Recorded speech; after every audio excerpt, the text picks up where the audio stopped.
نحمده ونصلي على رسوله الكريم اما بعد فاعوذ بالله من الشيطان الرجيم بسم الله الرحمن الرحيم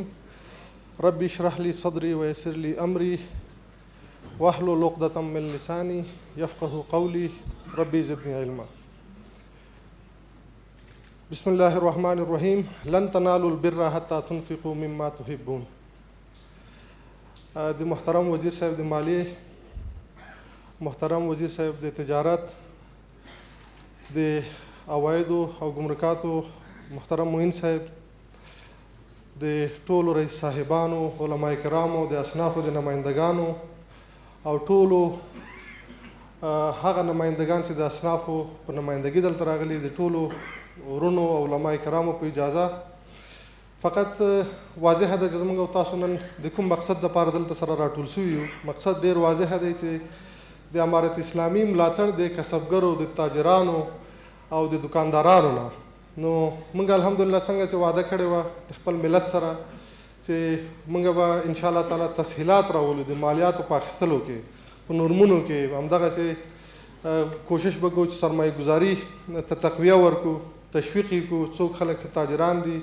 هغوی ته اسانتیاوې را برابرې کړو. نو الحمدلله نن خوشحاله یو چې تاسو ورونه هم موږ سره شرکت کړی دی په دې باره کې، او د الله پاک نه ډېر شکر ادا کوو چې الحمدلله امارت اسلامي چې کوم ژمنې کوي، کوم تعهد کوي، الحمدلله همیشه په خپل تعهد باندې ولاړ دی او د خپل ملت د هوساینې دپاره، د اسانتیاو دپاره، د پرمختګ دپاره هر قسم کوشش کوي چې دغه نور د مالیاتو او نور تسهیلات، د بیوروکراسي ختمول، د کاغذ پرانوي ختمول، همدغسې نور انشاءالله اصلاحات په ټولو اداراتو کې رامنځته شي. نو الحمدلله زموږ د پرله پسې څو غونډو نه وروسته د دکاندارانو، د اصنافو د نمایندګانو سره همدغسې د الحمدلله د امارت د مشرتابه د خاصې پیرزوینې په اساس باندې موږ د مالیاتو نورم د 1.5% نه 9% ته راټیټ کړ چې دوی به فقط اوس د خپلو چې کوم دوی مخکې مالیات ورکول د هغې درېیمه برخه به اوس ورکوي. موږ 60% مالیات ورته معاف کړل، خو دغه مالیاتو د معافولو شاته یو فکر موجود دی. هغه فکر دا دی چې څه رقم وکولی چې زموږ ملت، زموږ دغه دکانداران، زموږ کسبکاران چې دوی هغه خپل اصلي عواید چې دي هغه د خپل حکومت، دولت، امارت سره شریکي او مالیاتي فرهنګ رامنځته سي، د غلا، د دروغو او د فساد ټولې لارې موږ قطع کړو او انشاءالله تعالی په ګډه باندې د دې ملک آینده چې موږ تاسو پورې تړلې ده، د دې دپاره خپل هغه ملي، ایماني او وجداني وظیفه په ښې طریقې سره ادا کړو. نو د ملک د ودانولو دپاره، د یو ملت د پرمختګ او هوساینې دپاره، د خودکفایي دپاره یوازینۍ لاره چې دغه د مالیاتو ورکړه ده. که زموږ دغه ملت په ښې طریقې سره موږ ته مالیات راکړي، نو انشاءالله تعالی لکه څنګه چې تر ننه پورې موږ د یو کال جریان کې تاسو ته ثابته کړله چې موږ دغه وطن په خپلو پښو باندې ودرولی سو، موږ خودکفایي طرف ته تللی سو، موږ انکشافي عادي بودیجه د خپلو داخلي عوایدو نه په ډېرې ښې طریقې سره پوره کولی سو، تمویل کولی سو. خو دغه یو ملي احساس ته ضرورت لري، دغه یو ملي فکر ته ضرورت لري، یو ملي تعهد ته ضرورت لري. اوس بیت المال چې راجمع کېږي، عواید چې راجمع کېږي، دې کې د 50 میلیونو افغانانو حق دی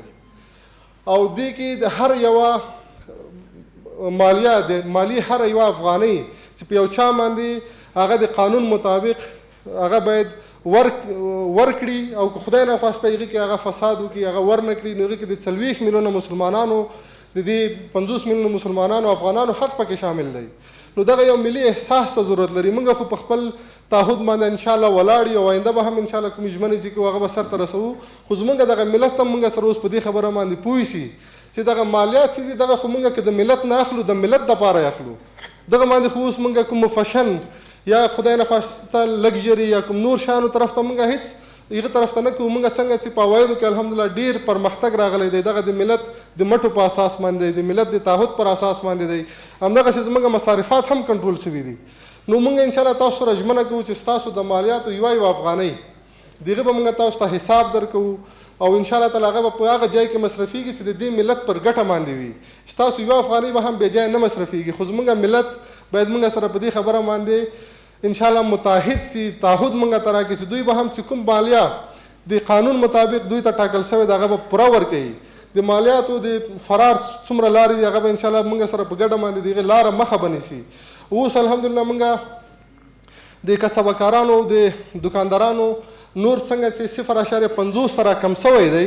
نو اوس دغه په خاطر باندې چې نور شفافیت هم رامنځته سي الحمدلله څنګه چې وزیر صاحب محترم عرض وکړ تاسو ته هغه ارقام بیان کړل چې موږ 1058 استخدام کړي دي کارمندان مسلکي چې هغوی به انشاءالله په ډېر شفافیت سره ټول افغانستان کې 34 ولایتونو ته به ځي او هغوی به انشاءالله تعالی د تاسو نوی تثبیت کوي د درجه بندي به کیږي او هغه کې چې انشاءالله موږ د خپل ملت د دکاندارانو د کسبکارانو د ټولو نمایندګانو نه دغه هیله لرو چې هغوی خپل حقیقي عواید موږ ته وښیي که خدای نخواسته د موږ د اداراتو د کارمندانو له طرفه څه مشکل وي زموږ ټول اداراتو دفاتر د هغوی پر مخ کې خلاص دي نو دوی به انشاءالله ځي ټول افغانستان کې به درجه بندي کیږي او انشاءالله د هغه سره به د هغوی څومره چې عواید دي هغه به محاسبه کیږي او هغوی دپاره به د مالیاتو نورم ټاکل کیږي موږ تاسو ته د شفافیت تعهد درکو موږ تاسو ته د تعهد خبره کوو موږ تاسو سره د پاکوالي خبره کوو د فساد د ختمولو خبره کوو خو زموږ ملت هم باید زموږ په دې خبره موږ سره سر خلاص کړي نور او انشاءالله تعالی په ګډه باندې موږ کولی شو چې د افغانستان یو قوي افغانستان جوړ کړو یو په اقتصاد باندې او په انشاءالله تعالی چې هغه کې پاک خلک اوسي هغه کې پاک تجارتونه اوسیږي هغه کې به انشاءالله تعالی زموږ د دولت چې کوم کار وي هغه کې به موږ کله هم کمی نه راولو او زموږ ملت زموږ دکانداران زموږ کسبکاران چې زموږ د جامې زموږ د تجارت تقریبا 1.5 میلیون زموږ تخمینی